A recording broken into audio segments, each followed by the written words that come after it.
If you've ever found yourself yelling back at your child, shutting down mid conversation, or lying awake replaying an argument, this video is for you.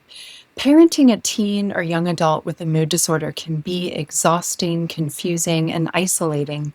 And one of the reasons it's so hard, one that I don't think gets talked about enough, is that we, as the parents or caregivers, often get dysregulated as their moods intensify. Today, we're going to talk about what that actually means, what's happening in your body and brain when it happens, and most importantly, concrete steps you can take to break this cycle and show up as the steady presence your teen or young adult's nervous system needs. So let's start with the definition. Dysregulation occurs when our nervous system loses its ability to manage emotional and physiological responses effectively. In plain terms, it's when our feelings and our body's reactions are running the show instead of our thinking, problem solving brain. For teens and young adults with mood disorders, whether that's bipolar or depression, dysregulation isn't a choice or a character flaw. Their brains are wired differently than the typical person, and often their nervous systems are more sensitive, more reactive, and slower to return to baseline than a neurotypical brain.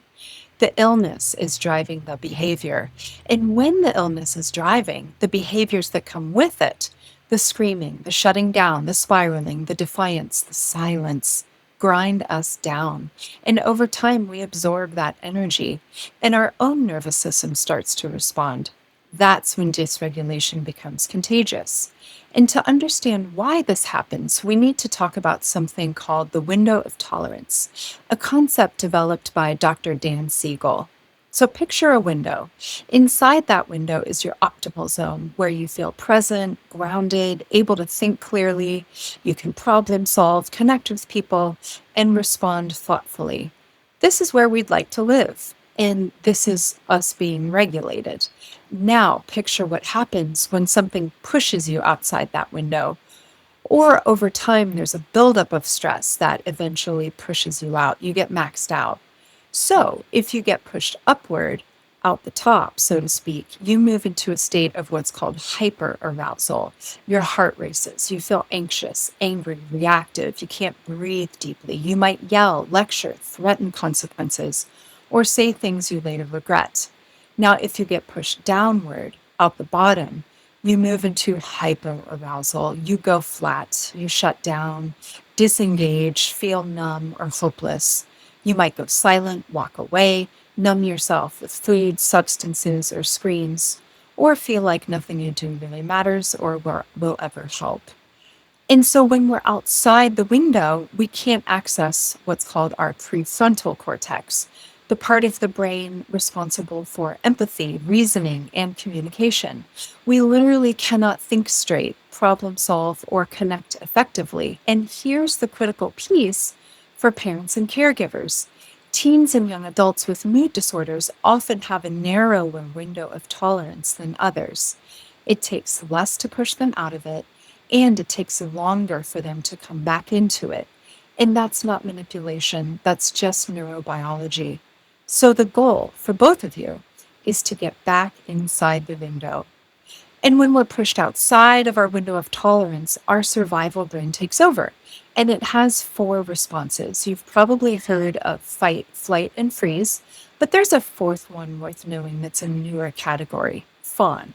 So fight, you push back, you argue, you defend, correct, raise your voice, come at them. Flight, you escape. You leave the room, shut down conversation, go numb, space out, or lose yourself in your phone or substance. Freeze, you go still. You can't speak, can't move, maybe feel like you can't breathe, you can't respond, you're totally overwhelmed.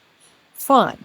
So fawning means you appease, you give in, over accommodate, agree with things you don't agree with, avoid any friction at all costs, just to keep the peace. And over time, all of these, especially fawning, can erode your sense of self and actually enable the very behaviors you're trying to reduce. And none of these responses are inherently wrong. They're automatic, biological, protective, survival based strategies. But when they become our default parenting mode, they totally stop serving our kids and us. So here's something I want you to hear. Your calm is contagious too. Research from Dr. Bruce Perry shows that when an adult is calm and grounded, that steadiness is contagious. It's one of the most powerful ways to help a young person who's overwhelmed or out of control find their way back to balance. And you don't have to fix the moment. You don't have to have the right words. Your regulated presence, your slower breathing, your softer voice, maybe your stillness, literally helps their nervous system begin to even out. Now, Dr. David Miklowitz, author of The Bipolar Teen, found that the emotional climate of a home directly affects how often and how severely a teen's mood episodes occur. So, less criticism, less hostility, and less emotional reactivity in the environment often means fewer and less intense episodes. So, that's a good thing. It means your regulation shapes their regulation.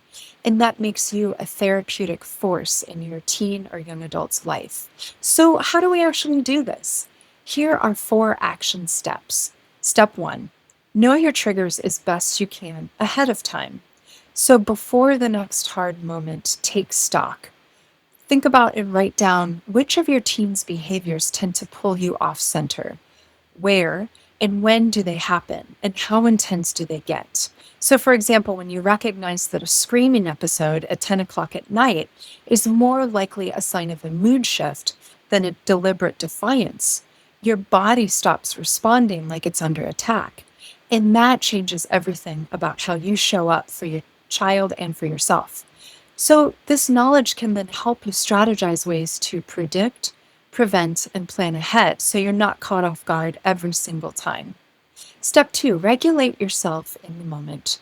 So, during the actual intense time, instead of defending, correcting, pleading, or leaving, regulate yourself first.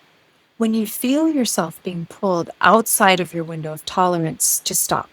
Stop talking, stop problem solving. Your first job in that moment is to get yourself back inside the window as best you can. So here's what it can look like practically. And there's many more techniques you can use. So for one, just stop, try to take a deep inhale and breathe out longer than you inhale. So a longer exhale activates the parasympathetic nervous system, your body's brake pedal. Drink cold water if you can. It's grounding and physiologically calming. That's a big word. And leave the environment if they are safe. So I'm not saying do the flight thing. It's a conscious choice to take a short break.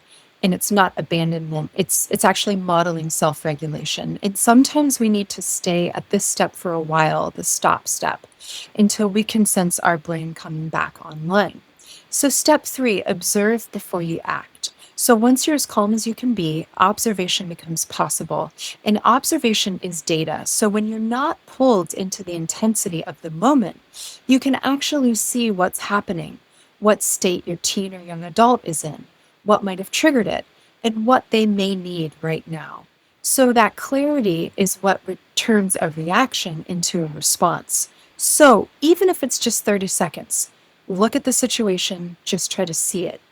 Step 4, then choose a next step. Decide on the next best action, not the perfect action, what you think might be the next best thing for your child and for yourself. Maybe it's quietly bringing them a cold glass of water. Maybe it's sitting nearby without speaking. Maybe it's a simple validation statement. And here are some concrete things you can try to say, play around with. For example, I can see this is really hard right now.